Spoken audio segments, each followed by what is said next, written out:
सत्य ही मनुष्यता की पहचान होती है। Honesty is the best policy. सच की हमेशा जीत होती है। हाँ हाँ हाँ। सच कहूँ तो सच के ऊपर हमने बहुत कुछ सुना है, पर सच में सच की राह पर चलना बड़ा मुश्किल होता है।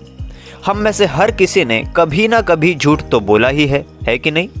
लेकिन हमारे भोला ने कभी झूठ नहीं बोला। यकीन नहीं आता ना? लेकिन क्या कहूँ, सच है। देखिए, फिर से सच आ गया ना बीच में।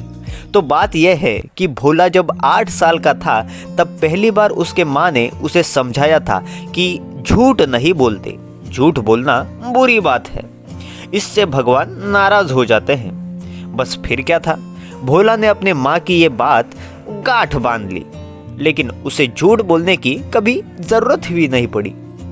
देखिए, भोला जब 19 बरस का हुआ तब वो पैसों की तंगी के कारण घर से बाहर काम ढूंढने के लिए निकल पड़ा।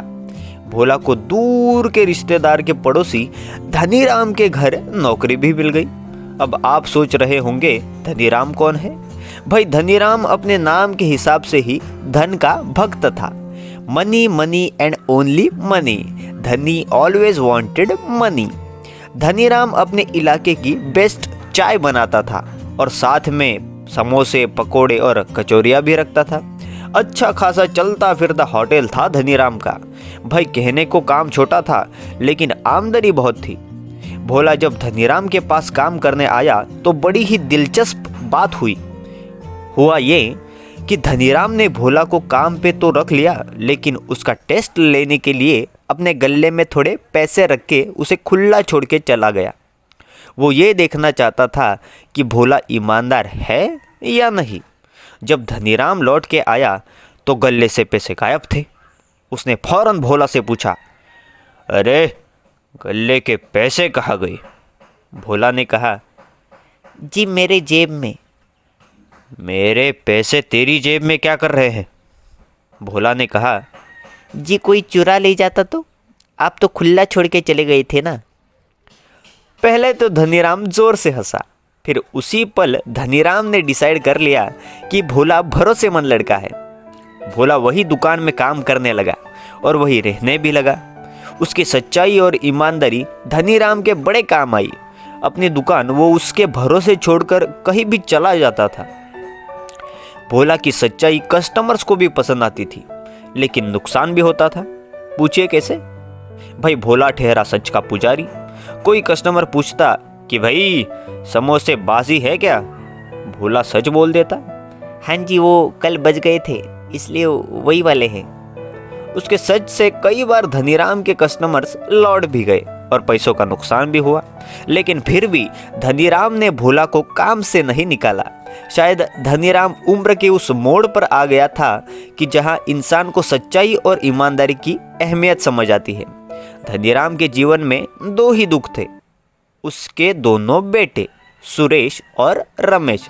नहीं, ये वो रमेश और सुरेश नहीं है जिन्होंने अपने पिताजी की पतलून एक बिलान छोटी करवाई थी। नहीं, वो नहीं।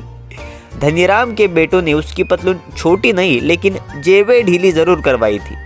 धनीराम को धन कमाने का जितना रेज था, उतना ही उनके दोनों बेटे को धन उड़ाने का क्रेज था। बाप के खून पसीने की कमाई बिना पसीने बहाए उड़ा देते थे। काम खराबों वाले और शौक नवाबों वाले। खैर, धनीराम की एक ही इच्छा थी कि उसके बाद उसका होटल उसके बेटे चलाए, और उसे समझ में नहीं आ रहा था कि आखिर दोनों को कैसे लाइन पर लाए। धनीराम रोज रात को दुकान बंद करते वक्त एक सवाल पूछता था भोला से, अरे भोला, तुझे क्या लगता है मैं सुबह तक जिंदा तो रहूंगा ना? भोला भी बड़ी मासूमियत में कह देता था, जी मुझे क्या पता। अरे तू तो हमेशा सच बोलता है, अब बता मेरा सच क्या है? भोला भी कह देता, जी हाँ, आप सुबह तक जिंदा जरूर रहेंगे। भोला ये जवाब देकर थोड़ा इमोशनल भी हो जाता। उसका भुजा चेहरा हुआ देखकर धनीराम हंसता और कहता, अरे काश मेरे बेटे भी मुझसे इतना लगाव रखते। बस यही जिंदगी थी भोला और धनीराम की। दोनों सुबह से शाम काम किया करते थे। धनीराम काम धन के लिए करता और भोला काम मन के लिए। भोला की सच बोलने की आदत से कई और लोग भी परेशान थे, जैसे धनीराम के दुकान के आसपास के बाकी दुकानदार। कई बार धनीराम से उसकी शिकायत भी कर चुके थे, लेकिन धनीराम उनको समझा बुझाकर शांत कर देता था। भोला की सच्चाई पर कई लोगों की शर्त भी लगी हुई थी। अरे मंगल और प्रदीप ने तो इस बात पे हजार की शर्त लगाई थी कि भोला कभी झूठ बोलेगा या नहीं। मंगल का कहना था कि कभी नहीं, और प्रदीप का कहना था कि वो दिन तो जरूर आएगा जब भोला झूठ बोलेगा। और सच तो ये है कि वो दिन आने ही वाला था। अजी हुआ यूं कि धनीराम के बेटों को खबर मिल गई कि धनीराम ने एक एफडी करा रखी है दोनों बेटों के नाम। बस फिर क्या था, दोनों पहुंच गए धनीराम के पास और लगे पैसे मांगने, लेकिन धनीराम ने साफ साफ मना कर दिया। बेटे भी जिद पर अड़ गए कि अगर हमारे लिए पैसे रखते हैं तो फिर देने में क्या दिक्कत। धनीराम ने भी कह दिया, अरे ये पैसे तो मेरे मरने के बाद ही मिलेंगे। दोनों बेटे मुंह लटकाए चले गए, पर पता नहीं धनीराम को क्या सूझा। उसने उसी वक्त भोला से पूछा, अरे भोला एक बात तो बता। भोला बोला, जी मालिक। क्या ये मेरे बेटे पैसों के लिए मुझे मार सकते हैं? भोला ने जवाब दिया, जी बिल्कुल मालिक। सच में? जी आप ही ने तो उन्हें बताया कि पैसे आपके मरने के बाद ही उनको मिलेंगे। धनीराम की तो सांस अटक गई। भोला के सच पे उसे भी तो यकीन था और अपने बेटों के नक्कारे पर भी। पैसों के चक्कर में जान गंवाना थोड़ा महंगा सौदा लग रहा था। शाम को दुकान बंद करते वक्त धनीराम बहुत उदास था। भोला ने कई बार और कई दफ़ा पूछा भी, लेकिन उसे कोई जवाब नहीं दिया। आज धनीराम भोला से कोई बात भी नहीं कर रहा था।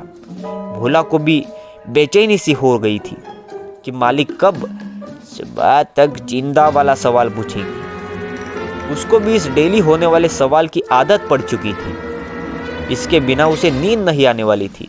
काफी देर की खामोशी के बाद धनीराम ने भोला से कहा, अरे भोला। जी मालिक। मैंने फैसला कर लिया है। क्या मालिक? मैं कल ही जाके ये एफडी तुड़वा लूंगा और रमेश और सुरेश को पैसे दे दूंगा।